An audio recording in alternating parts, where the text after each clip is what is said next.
야 아침 7시에 찾아가는 하나님의 말씀, 사순절에 드리는 말씀입니다. 우리가 이 땅을 살아가면서 하나님과 동행해야 된다.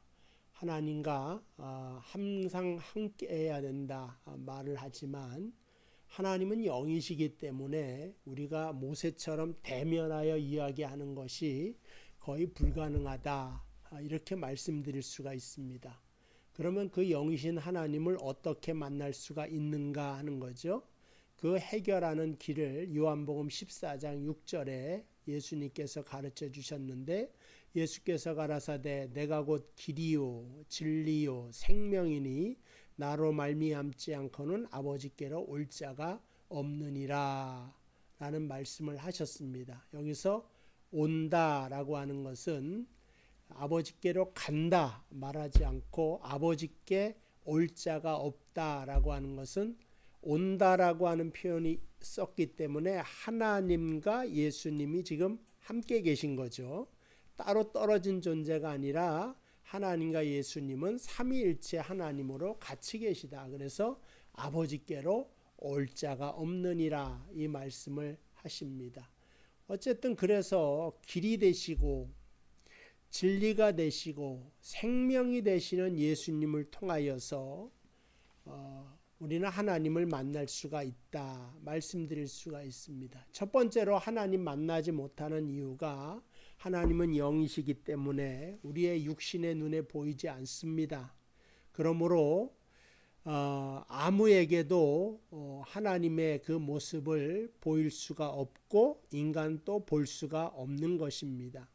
그러나 영이시기 때문에 어느 곳이든지 하나님은 계실 수 있는 무소부지의 하나님이시다. 또 영이시기 때문에 모든 것을 아시는 무소부지의 하나님이시다. 또 전능하신 하나님, 무소불능의 하나님이시다. 그래서 그의 이름을 여호와라 부릅니다. 여호와 하나님이 곧 우리의 하나님이요, 그 영이신 하나님이 우리를 간절히 만나기를 원하셔서 예수 그리스도를 이 땅에 보내신 줄로 믿습니다.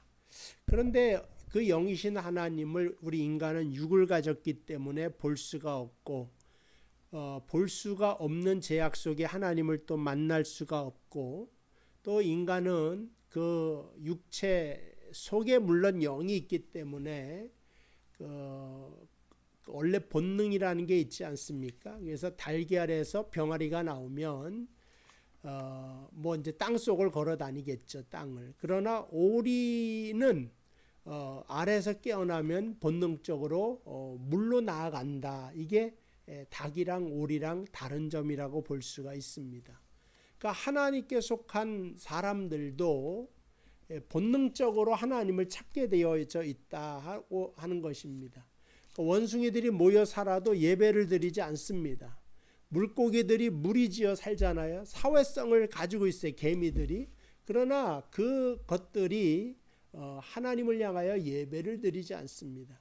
그런데 사람은 모였을 때 예배 드리고, 어느 민족, 어느 그룹, 어느 나라에서든지 그 영적으로 하나님을 갈망하는 본능이 있기 때문에 종교성을 가지고 하나님을 찾는 것은 어느 문화 속에서나 다 나타나는 것을 볼 수가 있습니다. 그래서 우리가 하나님을 만나야 되는 것, 언제 만나야 되느냐? 우리 영혼이 육체 속에 있을 때 만나야 됩니다. 그래서 누가복음 16장 19절에서 31절에 보니까 거지 나사로는 아브라함의 품에 안겼어요. 그러니까 육체로 있을 때에 아브라함 믿음의 전차를 따라 살아갔기 때문에 그렇다.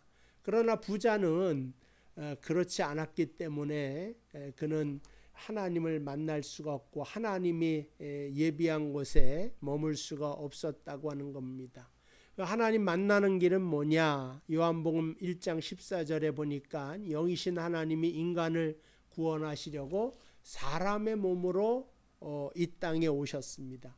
그러니까 육신을 가지고 이 땅에 오셨기 때문에 우리가 볼 수가 있고 만날 수가 있고, 또 그 예수님을 통하여 하나님을 가까이 만날 수가 있다라고 하는 것입니다. 근데 예수님은 죄가 없으시고 그의 영혼은 바로 하나님이시다. 고린도전서 15장 45절 말씀입니다. 예수님은 신성과 인성이 결합된 분이에요. 주는 그리스도시요라고 말하였을 때 그리스도, 주는 그리스도시요 메시아다라고 하는 것은 곧 하나님이죠. 하나님이 메시아 아니겠습니까? 근데 살아계신 하나님의 아들이다라고 말했기 때문에 또 사람의 몸으로 입고 이 땅에 오셨기 때문에 예수님은 신성과 인성을 고루 갖추신 분으로 우리를 통하여서 역사하심으로 하나님을 만나게 하는 길이 되셨다라고 하는 것입니다.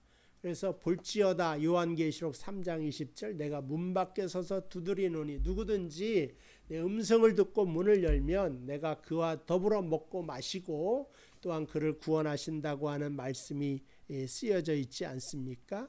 그래서 예수 그리스도를 영접할 때 우리 영 가운데 성령이 우리의 영 가운데 임하게 되고 바로 이것이 구원받은 상태라고 말씀드릴 수가 있습니다.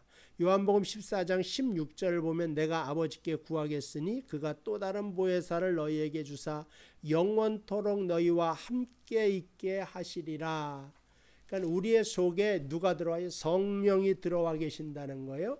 그 성령을 통하여 하나님을 만나게 되고 그 하나님을 통하여 구원을 받게 되는 것을 알 수가 있습니다.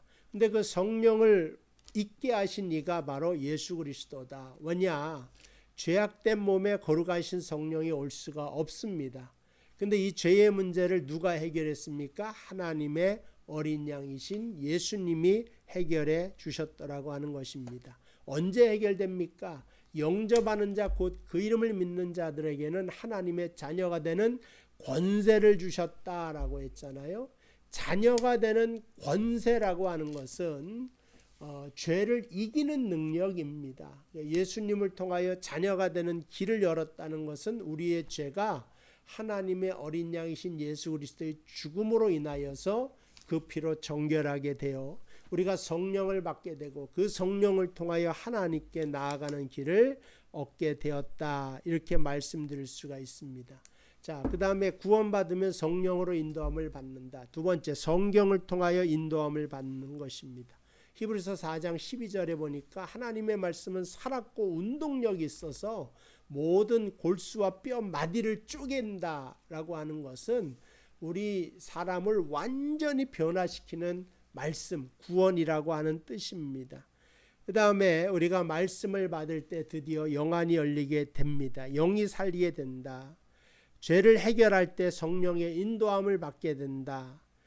네 번째는 하나님께 간절히 이제 기도할 수 있는 은혜를 하나님께서 주셨다라고 하는 겁니다. 그래서 하나님이 내 안에 있다고 하는 증거는 첫 번째 성령이 내 속에 계시는 것, 두 번째 하나님의 말씀이 나와 함께 있다는 것, 네 번째 이제 기도하는 그 특권이 있다는 것, 마지막으로 다섯 번째 우리가 사단의 세력을 꺾는 능력이 우리 가운데 있다는 것이 바로 구원의 축복으로 우리에게 주신 은혜가 되는 것입니다. 이 사순절에 우리에게 가진 것, 그거는 십자가의 능력이다. 우리에게 구원을 주시는 능력이에요. 세상의 사람들은 십자가다 그러면 장신구 정도로나 여기고 교회에서나 필요한 것으로 여기지만 그러나 구원을 얻는 우리에게는 하나님의 권능과 능력이 되는 구원의 권능이 되는 것이라고 말씀하셨습니다. 사순절을 맞이하여 십자가의 은혜와 능력이 여러분 가운데 넘치게 되기를 주님의 이름으로 축복을 드립니다. 오늘도 주님 안에서 승리하는 하루 되시길 바랍니다. 기도하겠습니다. 하나님 감사합니다. 사순절을 맞이하여 우리가 영이신 하나님 만나게 원합니다. 예수님을 통하여 기도를 통하여 말씀을 통하여 성령의 인도함을 통하여 하나님과 동행하며 하나님을 만난 자로서 승리하며 살도록 이끌어 주시옵소서. 예수님의 이름으로 기도하옵나이다. 아멘. 감사합니다. 오늘도 주님 안에서 좋은 하루 되시길 바랍니다.